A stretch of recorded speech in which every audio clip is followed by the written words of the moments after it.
Hey everyone, welcome to Beyond the Quo. It's Stacey Luces, and I am grateful that you are joining me today. So, as I was thinking about what we should dig into today, a couple of things came up for me. One, we had a rainy weekend here in Florida, and my family made me watch this Formula One show with Brad Pitt, who used to be my teenage idol, if you will. And so, watching Brad. I mean, he's still hot, right? Like he's in his, I don't know, 50s, 60s, whatever. But I have to think like maybe he is going through a little bit of what a lot of us go through in midlife, which is the comparison trap. And I know he's Brad Pitt, right? Like people's most beautiful person for like 7,000 times. But there has to be a part of even a Brad Pitt or a Julia Roberts or these iconic figures that looks around at the generation coming up or the types of movies they're doing and have this moment of not only nostalgia, but this moment of, oh my gosh, comparison. And so I thought, well, that's as good a topic as any because I hear it all the time when I'm with clients and I hear it all the time with my girlfriends. I hear it all the time, even with our kids. And it's nothing obvious. You're not walking around like, well, and today I compared my so-and-so to so-and-so, but it's this thing that steals our joy. And I don't think anything steals joy quicker than this comparison trap. And so I want to kind of dig into that a little bit, right? Because one day you could be proud of your successes and your progress, and then boop, you're on social media, or you see someone else's promotion, or somebody's accolading their new house or their new business launch, and suddenly your win feels really small in quote unquote comparison.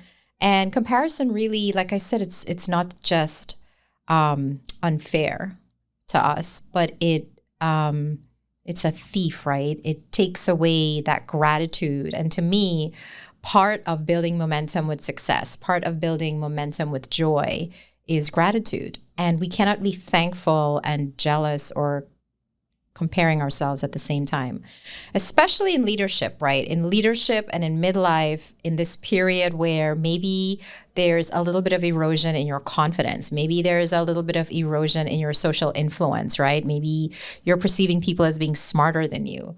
It blinds you to not only the power of your lane and your game, but some of the strategies I'm going to share with you today, I hope you find it's going to help you get a little bit out of your trap and back into that zone of running your own race. The only competition we have is the version of us from, heck, not even yesterday, but like literally a minute ago, right? So if we haven't met yet and this is your first time, like I said, I'm Stacey Luces. I am an executive coach, a business strategist. I'm a serial co-founder, founder of big movements, largely global, having to do with leadership, entrepreneurship, and so forth. And for over 25 years across many different types of industries, including federal government, private and public industry, I have worked with executive founders and professionals who a lot of times right now very much look accomplished on paper, but are really feeling a little bit like in midlife, they've lost that mojo, that stride, that oomph. And so part of what I do now is really help them reclaim that. And let me be honest. I mean, I'm kind of there too, right? Like I always say, my entrepreneurship journey, while I've had multiple businesses for the past 8 years, my full-time entrepreneurship journey has only been, this is going to be my third year at the end of this year. And so I still feel like I'm behind in that journey. And I was an expert and confident and super confident in my past career trajectories, but now I still feel like I'm in holy shit learning mode. And it's sneaky, right? It sneaks up on your confidence. It's this little voice that maybe is saying, hey, you're not doing enough. You're falling behind. Are you sure you want to relax when you could be XYZ?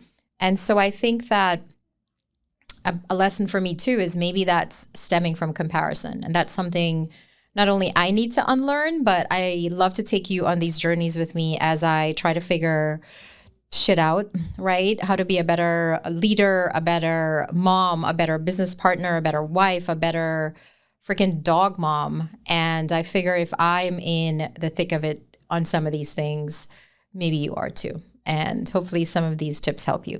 So to kind of get us started, right? This double-edged, this coin of confidence on one side and self-esteem. And then on the other side, this comparison trap, this lack of worthiness maybe. And we've dug into a lot of these topics separately, but somehow they all dovetail back into these 3 power moves that I always teach you about on Beyond the Quo. And these 3 power moves are how to redefine success, how to claim success on your own terms, not by anybody else's definition, how to live authentically in a way that stays true to not only your core values, but like who you are in the world. More importantly, what you want your legacy to be. And then the third kind of power move is this concept I love to dig into of how to lead courageously. And how to lead courageously from yourself first, with yourself, by yourself, and then how to gain that momentum where you're leading your family, your circles, you're leading at your job, you're leading in your community, and ripple by ripple, we expand out and sort of, it's corny, but we make the world a little bit better, right?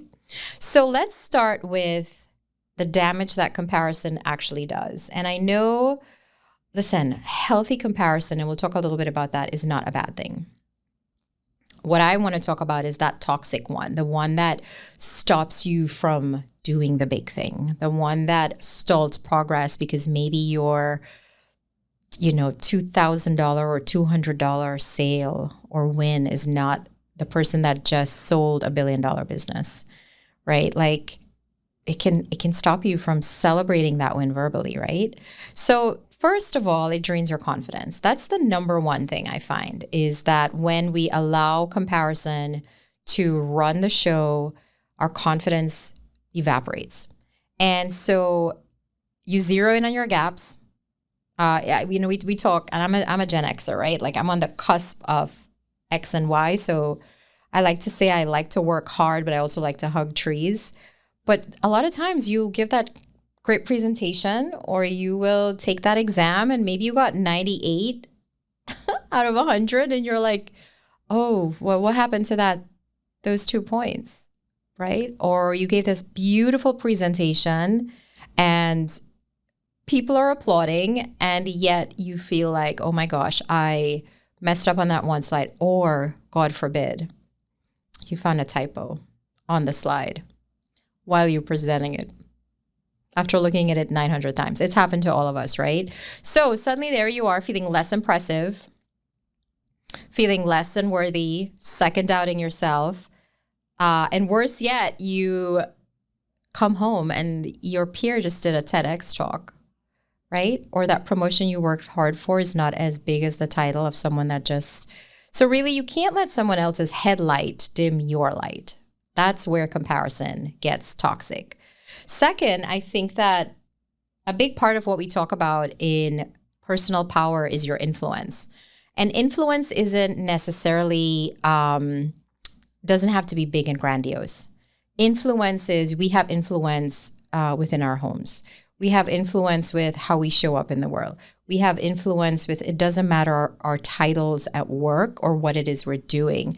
We have that influence over our energy is our influence.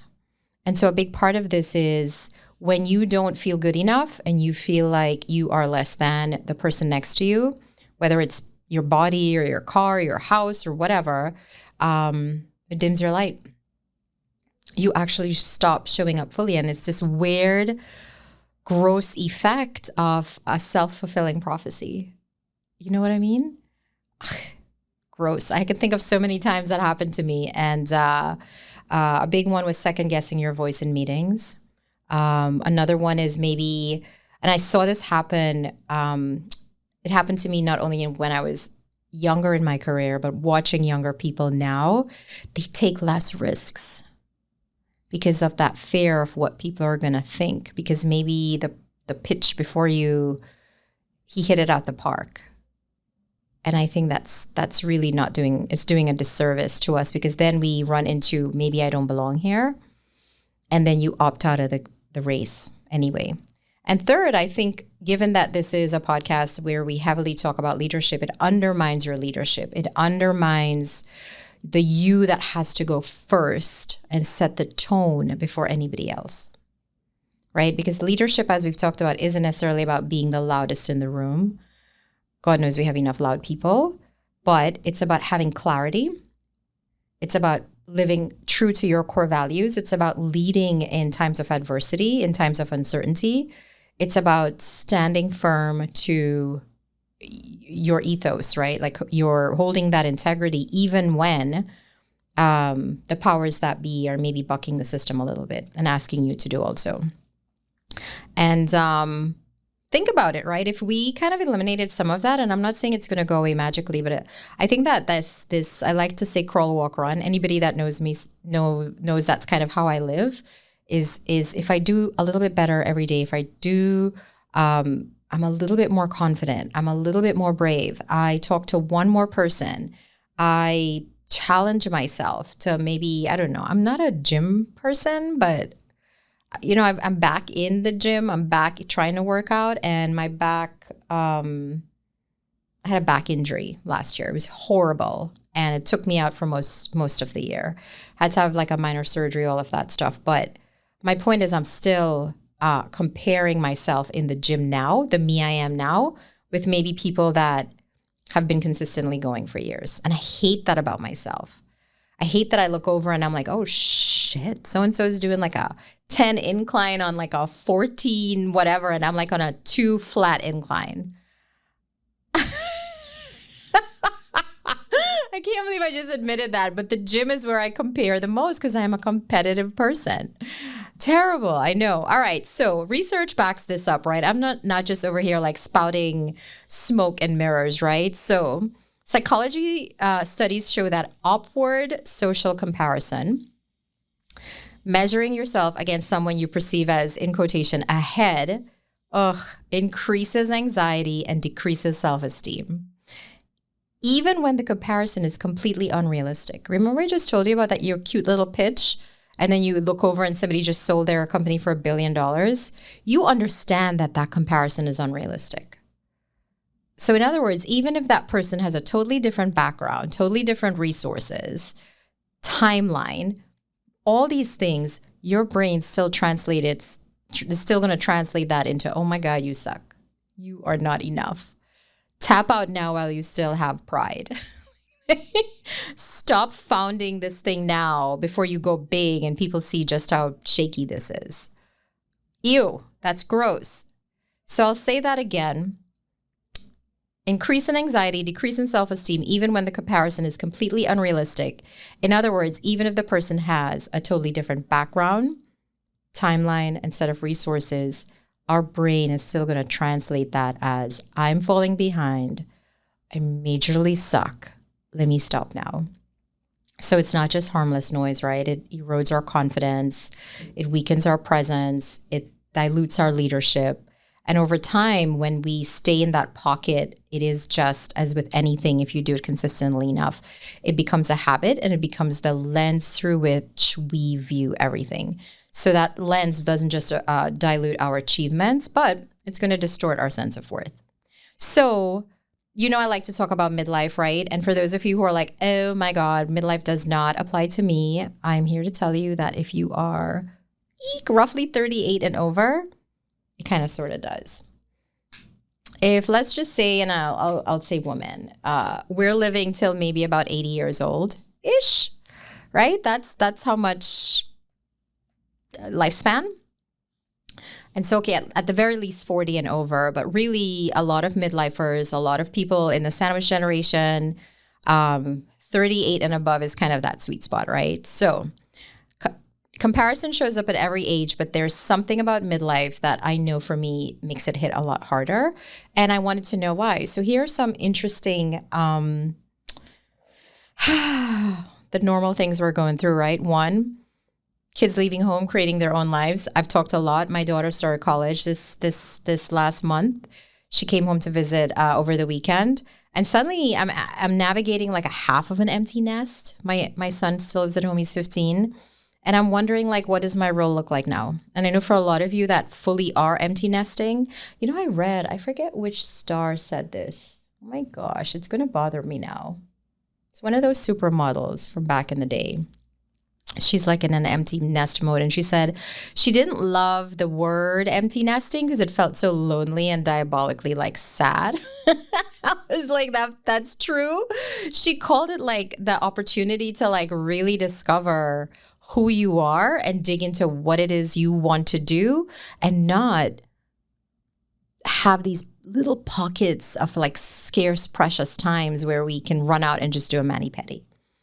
Now we've got this luxurious empty space, this open runway to like really define and craft what it is we want to do. And so empty nest doesn't lend itself to that kind of sexy opportunity and room for growth, right?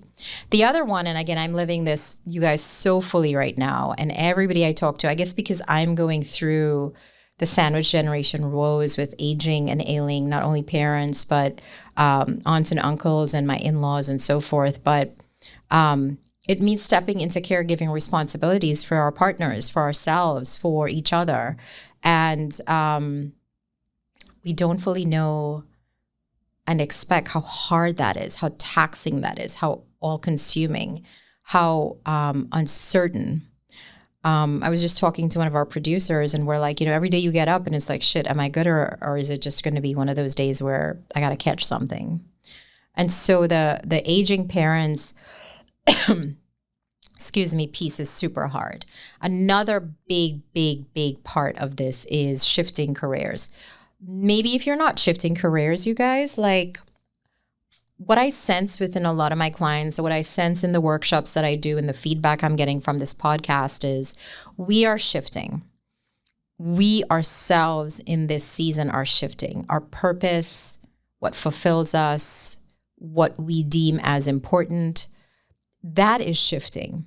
And that's actually the root cause of the career shift that a lot of us are experiencing, where we're leaving, in some cases, I know in my case, a career I built over decades, to sometimes do something totally out of the norm, totally unexpected, like going into the creative field, becoming a baker.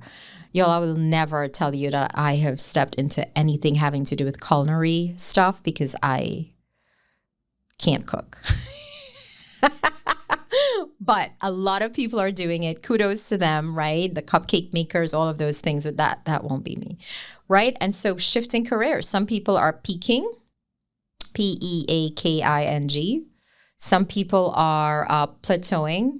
I know for me, I felt a little bit like that. Like, oh my gosh, I'm in my early 40s a couple of years ago, and suddenly this career that I probably have 20 more years of good juice left in me to do sexy, amazing things, it didn't feel like me anymore. And I didn't feel like I was growing, right? Some of us are being disrupted by layoffs, mergers, acquisitions, and overnight, in some cases, we don't have the ability to be as responsive or have it all planned out as we probably would like. And so this concept that, and it's harder to get jobs if that happens to you, because now you got ageism, right? Now you walk in and you look a certain way, talk a certain way, are nervous about quote unquote technology, and suddenly those opportunities closed, right?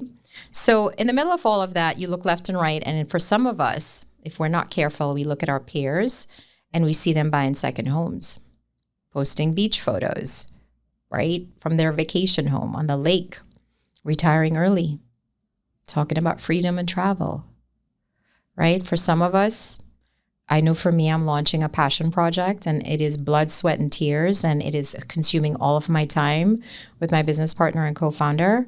And I'm reading books I've never read before. I'm talking to people in industries I've never talked before. I'm getting feedback, some hard and it's sobering, and some of it giddy and amazing. And I have to just take it in stride because it's delivered in ways that I've never had to have feedback delivered before. It's liaising with partners and sponsors, right? So launching things, whether it's full-time or on the side, when you think you haven't figured out the exact formula and you're trying to be perfect about it and it looks like somebody else next to you is doing it effortlessly, remember what I said up top, right? Like you don't know their scope of their resources, how long they've been working on it, like what other things they've been building quietly or not so quietly, what their support systems are that enable them to maybe propel and move forward quicker than you are. And all we can hear is this voice in our head that's saying, I should be further along. We should be further along. It's taking us 6 months or whatever it is that is saying, right? So that's the problem. If we're comparing our full story with all of the nuances, all of the setbacks, all the Stacey things that are happening right now. If I add my husband in and my kids and all of the Luces things that are happening right now, against somebody else's carefully curated reel, that really is doing a disservice to the journey of our life together, the depth of our experiences, and the fact that those are the things that actually make us who we are and give gravitas to what comes next, right? And I think social media does make all of this worse. It really does. But, we got to put it in perspective. So right now, I would say the majority of my clients, I do executive coaching and business strategy, are going through these transitions that I just talked about. And what's hard for many of us, remember I talked about these 3 power moves: redefining success on your own, the ability to live authentically in your own skin and not cosplay, and leading courageously. These things come to a head. Because for a lot of us up until this point, we've defined a lot of our identity and our worth around that title, around that figure that we bring home, around the material possessions that we have, only to find out in some cases that our health is suffering, our relationships are suffering, our mental acuity isn't there. We're just foggy brained and tired because we're burnt out. And so what we don't see is the trade-offs, even within ourselves. We know we're sacrificing family time. We know we're burning out quietly. But we're not dumb. We know this. But we just ignore it for the most part and keep climbing. And so on the outside, a lot of people look like they are ahead, but on the inside, what is it costing them? And I know for me, it's taken some time to get back to the security that I had a couple of years ago. But the other parts of my life are within balance and flow and aligned in a way that it never has been ever since I was a teenager. And so those are kind of some of the trade-offs that we have to make depending on where we want to be. And I will tell you, as my children are growing and sort of leaving the nest, my desire to go quicker is stronger now than it was maybe even 5 years ago, 3 years ago. And now that they are independent and autonomous and doing their own thing, it's allowing me to take more big moves, be more creative, dig into things that feel on paper a little bit uncertain, but intuitively I am wise enough now to trust my gut and to trust the people around me that I've curated. So I think that you have to give yourself permission when you are comparing yourself to whomever, that you're going to get there in your own way, in your own path. And so understanding what these 3 power moves mean to you right now is as important as to close the gap between where you are now and where you want to be. Like, what has to happen? And it won't happen overnight. I mean, there's $1 billion lotto that's, I think, going to be drawn this week, right? 1.3 billion here in Florida. Well, I don't actually know where it's being pulled, but so it could change overnight is what I'm saying. But what are the chances of that, right? So here's the truth about midlife. It is comparison and lack of joy thrives in these half-truths that we tell ourselves, because we're only getting a portion of the story from others, and we can just live in our own truth, right? All right, so when we stay in that comparison trap, this is the other portion I'm going to segue in for a little bit, is what's the real cost of it? What is the real cost beyond some of those things I just talked about? And I'm going to talk about it from an ROI perspective, right? From a real, almost clinical way to look at this, because a part of me is very analytical and clinical. One, it costs you a lot of freaking opportunities. Trust me. If you convince yourself that you're not ready, you hold back. Right? If you convince yourself, why would somebody else take a chance on you if you're not even taking a chance on yourself? You know, if you have a big idea and nobody wants to invest in you and you're like, I know this is going to work. I'm not saying go out there and do stupid things, but if you have done all the work and you understand the play and you can bet on yourself, many people do it. Many people do it, sometimes with no cost or low cost. A lot of DIY, a lot of learning how to build your own damn website and all of that stuff. But if you don't apply for the job, if you don't pitch the idea, if you don't raise your hand in the meeting, if you don't put yourself out there, that opportunity is going to move and dance and mosey on right along to someone else. And we've talked about this too. What's worse about social media or the comparison trap is you can actually see real-time, messy launches, messy founders that are way, in some cases, less qualified than you, doing the thing, winning. I don't know about you, but that makes me feel terrible and actually fires my ass up with more courage to be braver. The second thing that, from an ROI perspective, it costs your relationship. It strains your relationships, right? Because comparison doesn't just live in your head. It seeps into your circles. It seeps into your friendships. It insidiously winds its way into your professional circles. The peer that got promoted, instead of celebrating, you hold back. The friend that started a business, you feel resentment instead of inspiration. And so now you're trying to like quiz them and make them prove their idea and being like a complete jerk and then putting them in a defensive position because maybe you had that idea 10 years ago and did nothing with it. So slowly, these people are going to pull away from you. Nobody wants to be around that, right? So it is going to cost you relationships. Third, I talk about this a lot, burnout. When you're constantly chasing society or other people's version of success and you exhaust yourself running in a lane that doesn't even belong to you, it catches up with you. There was this, I used to do metrics, a Department of Homeland Security. I did data analytics. And there was this, we had a leader, and it was a brilliant thing that he said. And I think he said it after he had actually put us through the paces. And the team was just, our morale was in the toilet. Let's just put it that way.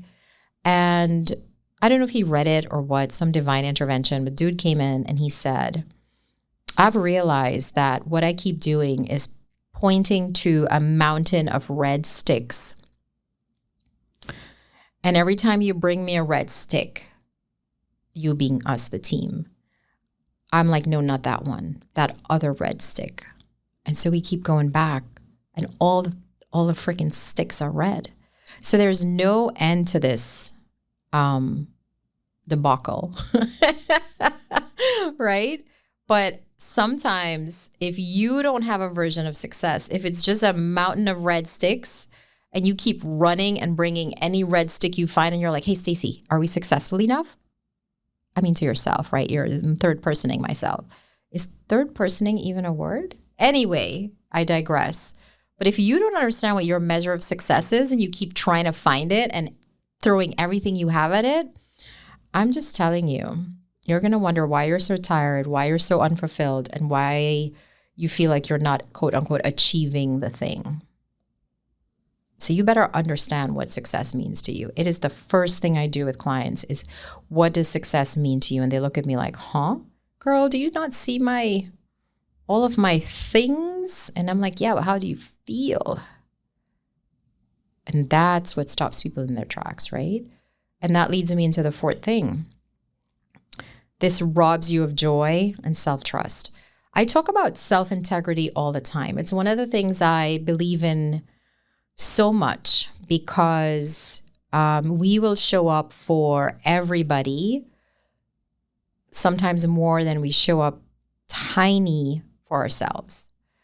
And one of the things I have clients do is as we go through certain exercises in my 12-week program, they literally, I ask them to assume,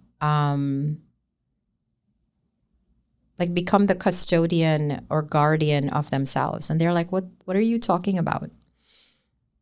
And it's this very cool exercise where you sort of assume guardianship of yourself. Because I asked them, if you were the guardian for someone vulnerable and in need, how would you treat them? And they're like, well, oh my God, I'd make sure that they ate and like they were clothed and they were happy and maybe take them to the psychologist, like, right? And I'm like, so why aren't you doing that for yourself? Because you're the guardian of you. And here you are like upset, depressed, sleep deprived, comorbidities, high blood pressure, all the things, but you are your guardian. Like who else is supposed to take care of you? Who's supposed to drink water for you when you're thirsty? And it's like 6 hours ago is when you got your first like thirst pang. You know what I mean? So we set up this little 30-day cheat system where they assume guardianship of themselves for 30 days. They write it on the refrigerator. They sign it.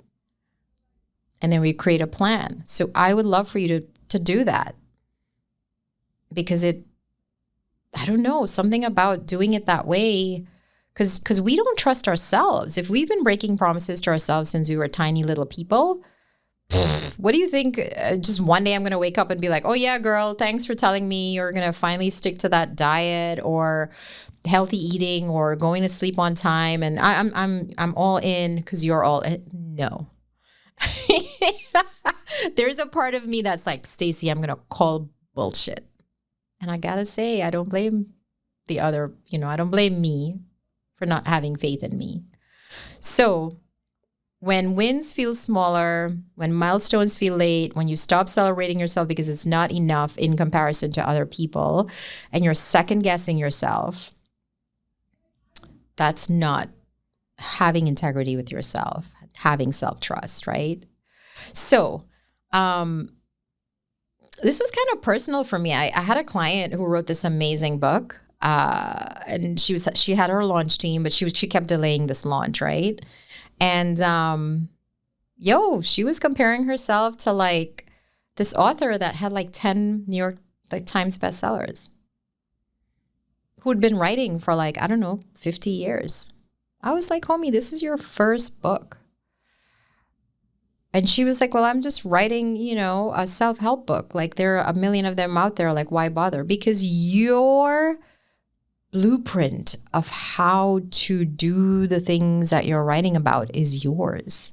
There's no other person that thinks about it the way that you do. Right? So that reframe helped her.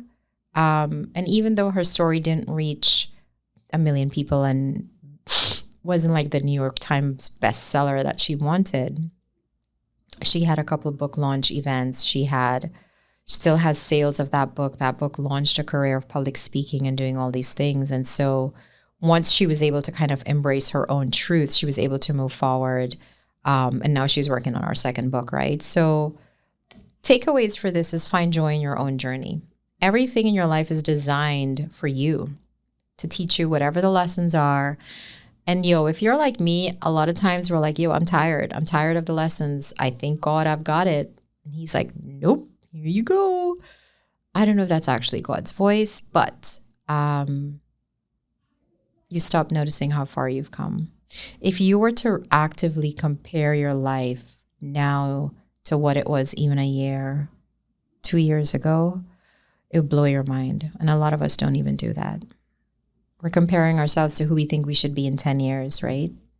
So if you hold back out of comparison, the world doesn't just lose your confidence and your light. It loses your potential. Oprah talks about this a lot. Like, how do we teach people? Like, she believes the soul's purpose is to fulfill its highest and truest intention, or its highest and truest potential. And I really believe that. I really think that is such a powerful thing, is how are you actively magnetizing yourself to live up to your highest and best potential, right? So how do we shift from comparison to clarity, right? I'm going to round up here with some strategies. This isn't some kind of life sentence. We don't have to stay here and wallow in it. Oh my God, I'm going to go back and tell you this little story, but it's important. So if you went to a restaurant and the food was awful, the service was awful, the ambiance was awful, it was super expensive, mad expensive, you walked out of there and you're like, I'm still hungry, would you go back to that restaurant every night? No, we're not crazy. But some of us, for some of these experiences that have happened to us, some of these lived experiences, some of these relationships that we've been in, some of these things that maybe we said we would do and we haven't, it's like the bad restaurant. It didn't go the way that we thought it would go, and we go back there every day, sometimes multiple times. We roll around in it. We claim it as our own. You can't see me, but I'm doing like little claiming it moves. Stop it. Oh, stop it, right? Like, let it go. I know it's easier said than done, but really it isn't. So here are some strategies for you. I like to give you micro shifts. One is notice the trigger. Awareness is always step one. You cannot fix what you're not aware of. You can't change what you don't notice. So start by asking yourself, who do I compare myself to most often and why? Maybe it's a peer, maybe it's a sibling, maybe it's someone you follow on Instagram, maybe it's a friend. Write it down. You know, if that person's a trigger, or the way that they're living their life is a trigger for you, you're salty when you see their amazing posts or what they're up to. Like, when you bring it into the light with even yourself, it becomes this thing that you don't have to feel bad about, this shame about. It becomes something you can work with. You're like, oh, every time so-and-so posts this, that, and the other, I feel a certain way. And then the other question becomes, how do I want to respond to this? How do I want to show up for this person that, in some cases, many times, the people that we compare ourselves the most to are people that we actually love. Or maybe love's a strong word, right? Rename the narrative is strategy number 2. So our brains love to keep us safe. They love to live in scarcity. They love to know what the play is. They want to keep us out of risks. So when you hear yourself saying, so-and-so is so far ahead of me, I'll never catch up, you're opting out of the race. You're opting out of doing anything that will get you closer to your finish line, not theirs, yours. And so maybe a way to reframe this is, what can I learn from what so-and-so is doing? What can I learn from their strategy?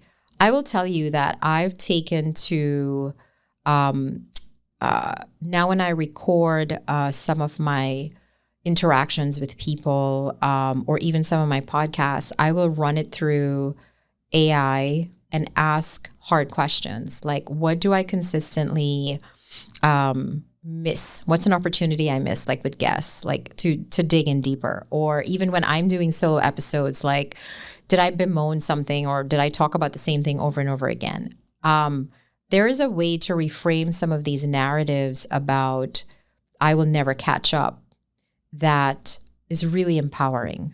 Because think about what I just talked about. When you're aware of it and you reframe and you actually have a way to look at it and do it differently, I mean, there's no way you're not going to get better. There's no way. And if you're not getting better, but I can't help you. Like, you need to listen to another podcast. So the next time you feel that sting of comparison, we're going to write it down. It doesn't mean that it's not going to happen again, right? It just means you're retraining your brain to identify it, catch it, understand what the trigger is, what's the evidence it's giving you about yourself, and then how do you reframe it? How do you make energy and space for yourself to like not feel so paralyzed by it? And then the big one, like I said, we always talk about redefining success, or defining a metric of success for yourself, right? So a lot of times if you are running behind that red stick in a mountain of red sticks, figure out why. Maybe your family dynamic. I know in some South Asian, I was born in Trinidad, and a lot of the metric for success is money, stability, status. Is your kid a lawyer, doctor, whatever? I'm sure it's changed now in the generations. I'm just talking about when I was a kid, right? And still actually. So maybe your triggers are defined by vanity metrics or titles or visibility or comparing ourselves to other family members, right? Or worse yet, having other people compare you to your family members. That's the worst. And it happens all the time, especially around body image. So write this down, right? What does success look for me right now? Not 10 years ago, not depending on what your family says or your neighbors, not for your colleagues or whatever, but for you. And anchor them in your core values. I talk a lot of times that a couple of my core values, I only have 5, and I only encourage people to have 5 core values. You may have many values, but 5 core ones create a level of clarity and conviction for your life that is unmatched. And so a big one I strive for, and I'm not always perfect at it, you guys, is vitality, which vitality to me sounded, I don't know, more energizing, more intriguing than just, oh, I want to be healthy. Vitality meant verve. It meant this pep in my step, right? This je ne sais quoi, like, oh my God, life, like vital, thrumming, energetic, spiritually aligned. Like vitality for me is my jam. And see how excited I got just talking about that shit? So if it's not bringing me vitality, it has to go. And I will tell you, I probably will have an occasional glass of wine here and there, or occasional old fashioned. That's my poison, actually. But when I think about how it makes me feel, 7 to 10 business days later, the recovery is brutal, guys. It's not worth it, because guess what? That detracts from my vitality. That's a simple, easy way that I look at that one. And so stop anchoring your values in someone's scorecard, someone's mountain of red sticks, and figure out your own. Number 4 is practice gratitude for progress, not completion. My co-founder, Denise, and I are still having a hard time with this, right? But gratitude for progress, or progress, as the Canadians would say. But like I said, comparison thrives in scarcity, and gratitude grounds you in enoughness, in sufficiency, in so juicy.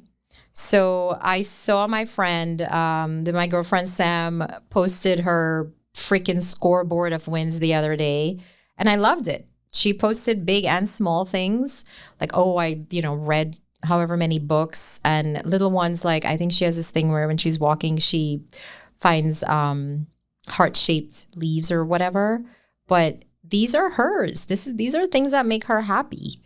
And so if it's taking a walk, even though it rained or you were tired or whatever they are for you, man, like ground yourself in at least 3 measures of gratitude for the day.